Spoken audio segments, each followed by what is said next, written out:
Good morning and thanks for your time this morning. As part of the role of MLA, we offer a market information service, and a lot of what I'm presenting today is part of our market forecasting that we do throughout the year. And where I've made it possible, I've tried to relate it as much as possible to the live export industry. But I've also want to finish on areas where you can access this information on an ongoing basis, because the market can change quite a bit, and it's important that you keep up to date with the latest trends. Today I want to talk about three main topics.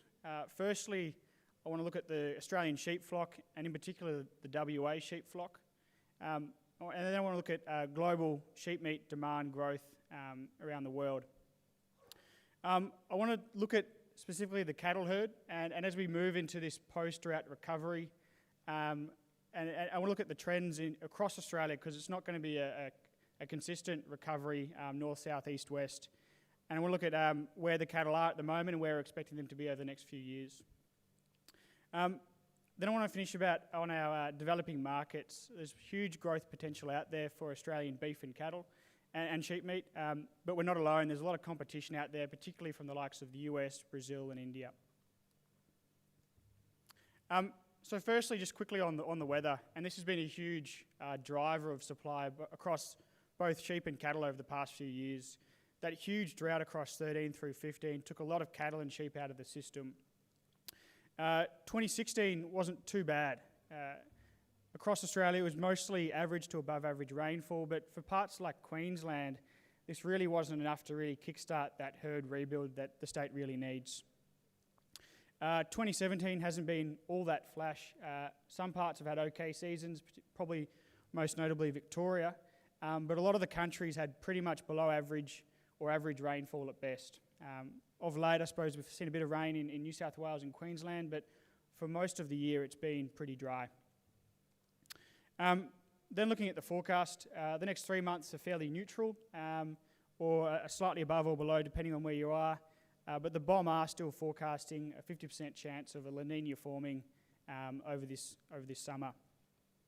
So I suppose we've seen a huge shift in weather over the past few years, and it's really dictated the supplies that have come out of our system. And the forecast for the short term, I suppose, is fairly neutral. And this feeds into our forecasts over the next few years. Firstly, on sheep meat, and there's been huge growth, particularly in the developing world, for sheep meat consumption. A lot of this is met by domestic production in each country, but also a lot of imports feed into this consumption growth, and we've seen that as a case in point with China over the past 5 or so years. And going forward, the FAO and OECD are forecasting the developing world to continue to drive this consumption growth over the next 10 years, and particularly in markets like Asia, but also the Middle East, contributing a lot to this growth. So the demand prospects are pretty positive, but we are limited by what we can actually produce, and we've seen huge shifts in the national sheep flock over the past couple of decades. However, over the past 7 or so years, we've entered a period of relative stability. We saw a bit of growth in the lead up to 13 in those couple of wet years, but then the flock did dip below that 70 million mark at the end of last year.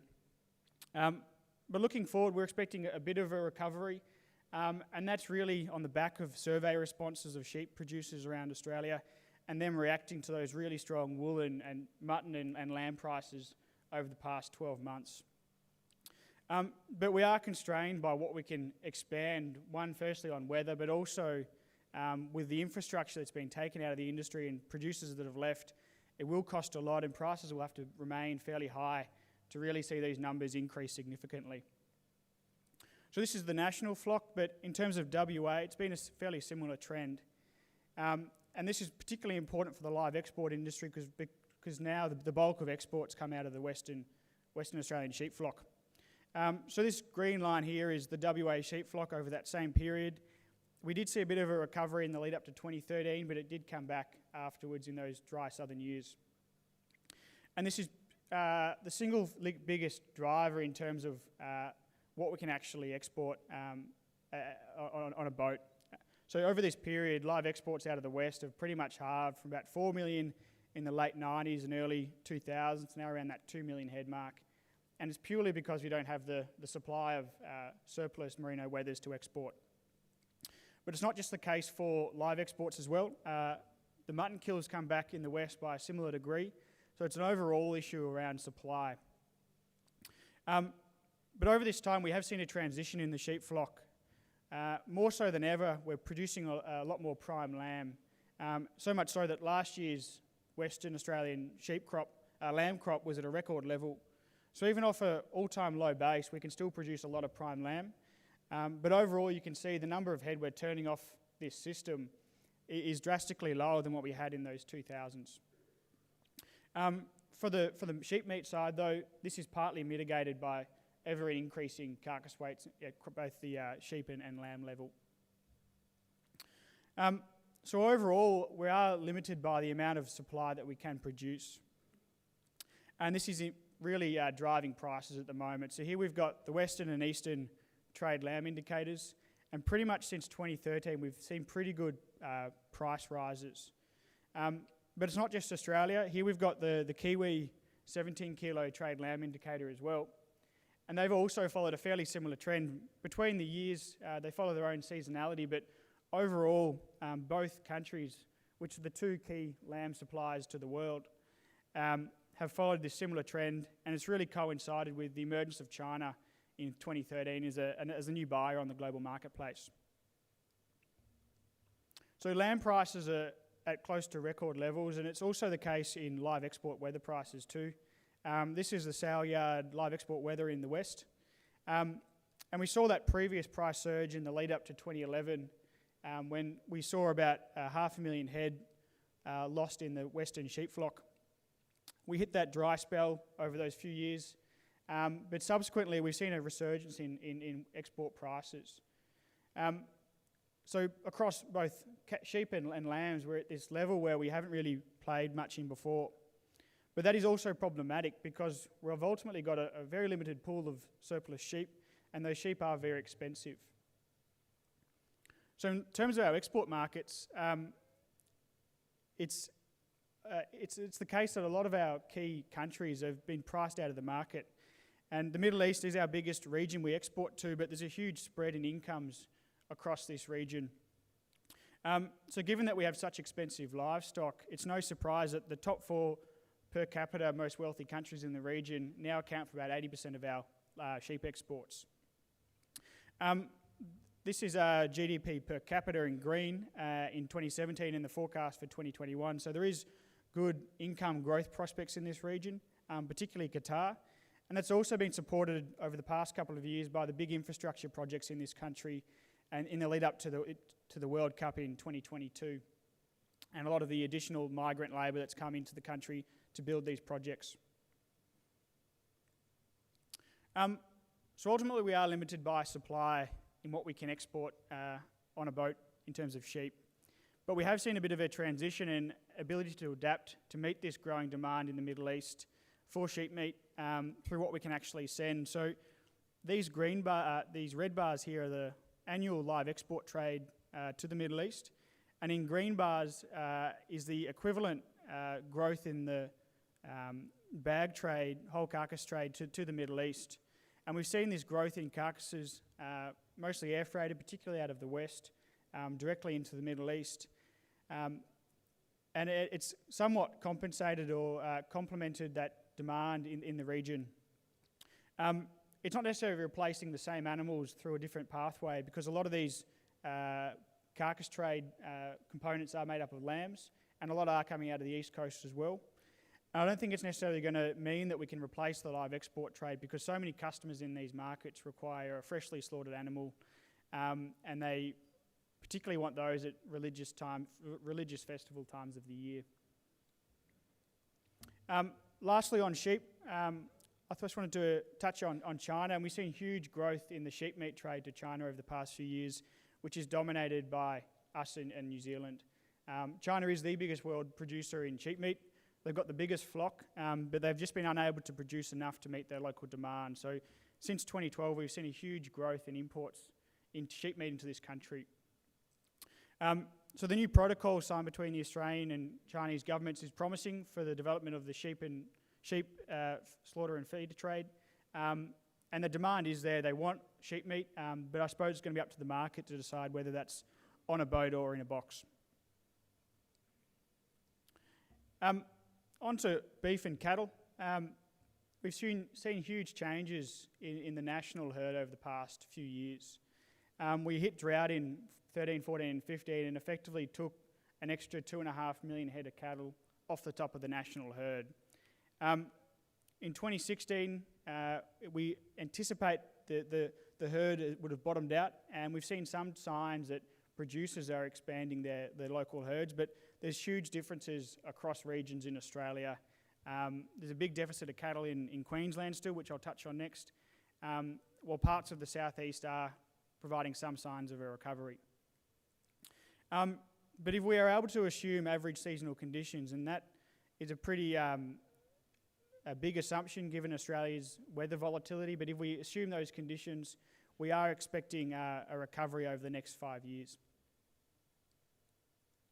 But the decline over the past few years has not been universal at all. So this is the state-by-state decline in the female beef herd between 2013 and 2016. So firstly, it's interesting to see that the West and the Territory have actually increased a little bit over this period, but the big deficits are in Queensland. We've got about a shortage of 600,000 head of female cattle in this state, and we're yet to see really strong signals that they're looking to rebuild. Yes, female kill in the state's back a little bit, but overall, we're not at levels that we've seen in previous herd rebuild phases. We haven't got levels that we saw in 11 and 12 when we saw that huge growth in the cattle herd. The southeast has had some signs of a recovery. Between 15 and 16, New South Wales actually grew a little bit in terms of overall cattle numbers, but given the dry winter they've had this year and pretty tough year overall, that recovery is probably stalled slightly.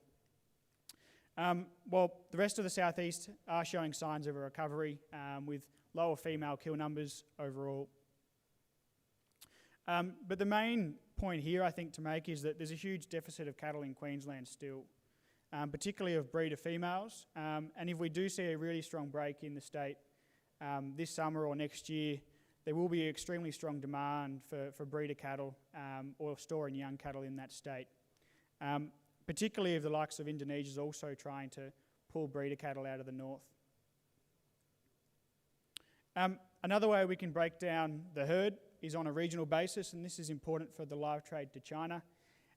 So here we've got the country split in two, depending on their blue tongue zone status. So in the blue here, we've got blue tongue free zone, and in the north, in the yellow, that's where the blue tongue zone is. So we can cut these regions up based on their blue tongue status. And overall, there's still quite a few cattle in the south that would be eligible or more suitable for the trade to China. However, once we rule out the bulk of Queensland, which is about half the beef cattle herd, and then parts of the Territory, Kimberley and coastal New South Wales, we are left with about 35% of the herd being south of this line. However, that's still about 8 million head of cattle or more, and that's still enough to base a trade of export cattle to China off.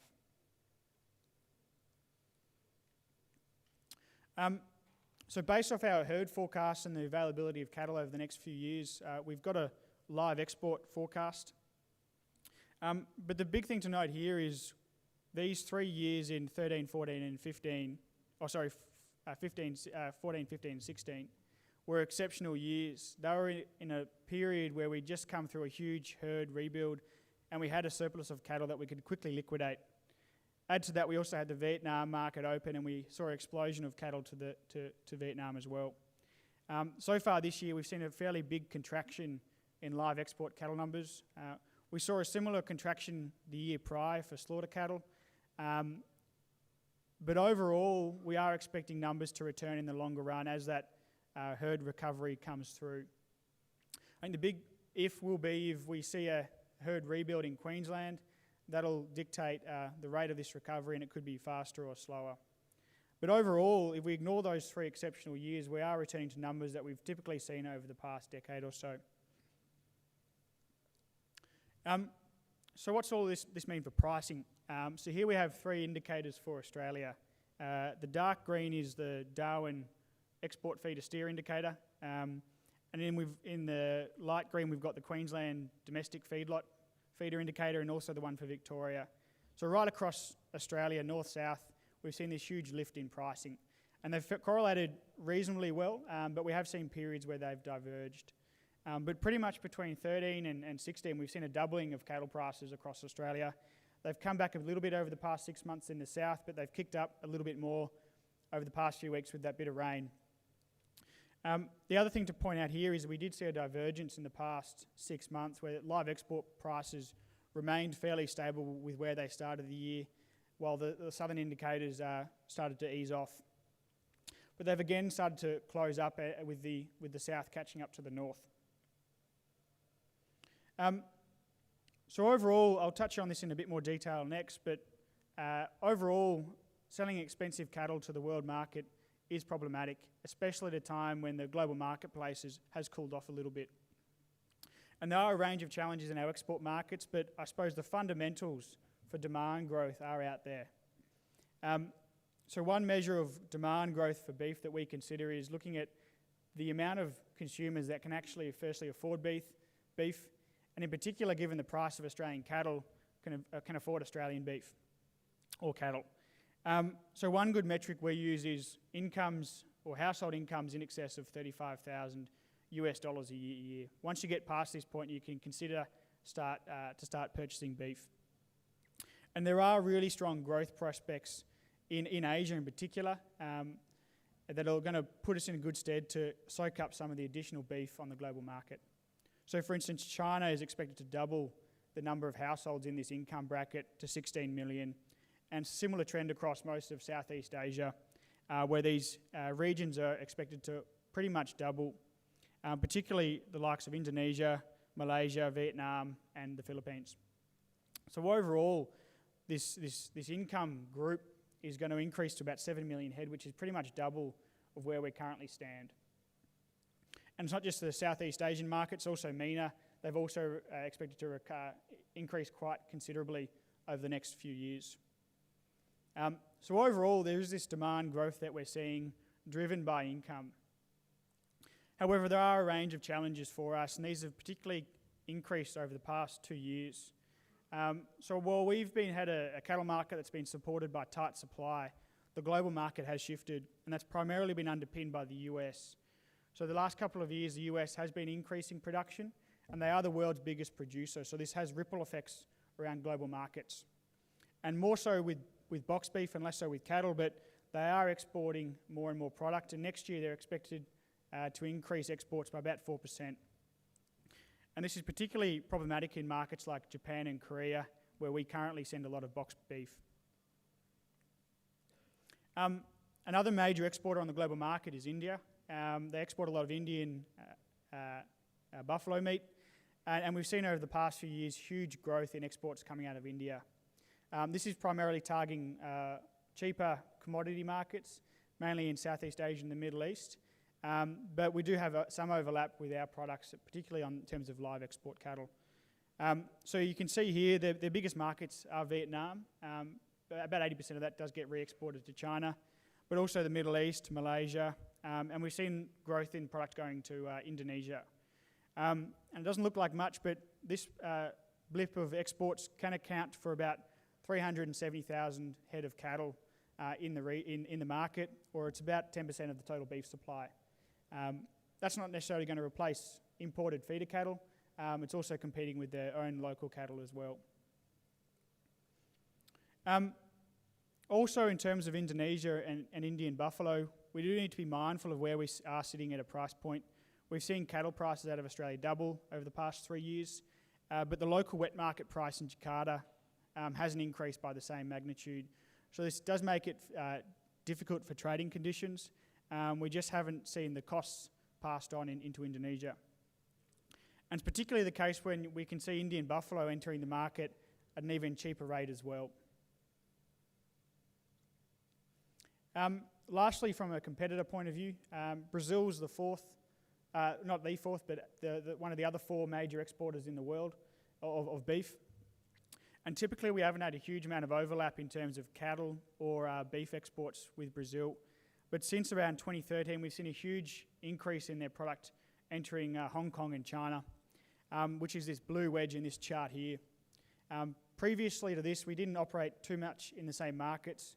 They sent a lot of product to Russia and Venezuela, but both those countries are now in some sort of economic turmoil, mainly due to oil prices or their own poor economic conditions. But they've now pushed more product into the likes of China, and they've overtaken us as the global, as the leading supplier, alongside Uruguay. So where does this leave price of Australian cattle? We've gone through this huge transition in supplies available coming through, and that's really supported the market up until late. However, we do just need to be mindful that there's a range of challenges in some of our key markets, and there's a lot more competition out there, and the global market has cooled off a little bit from a couple of years ago. So when those supplies do return, we do need to be mindful that these challenges are there. I suppose the wild card for the Australian cattle market will be the timing of that Queensland break, and if they do get a really good wet season that allows them to suddenly begin that rebuild process, and the speed of which could push the cattle market in a range of directions.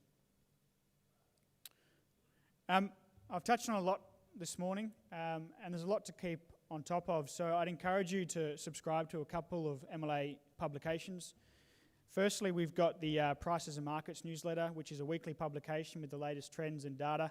And secondly, there's the Global Markets Update, which offers a monthly publication of trends in some of our key export markets. So I suppose in conclusion, supplies overall are fairly tight, both sheep and cattle. The flocks have gone through a contraction, and the herds have gone through a contraction as well. We are expecting a recovery in the sheep flock over the next couple of years, but no significant recovery. We are also expecting a recovery in the cattle herd over the next few years, but a lot of that will depend on the seasons, particularly in Queensland. We know there's really strong demand for our product overseas, but we are faced with a range of challenges in some of those markets, and we're not the only one in the game. So that's all from me. Thank you for your time.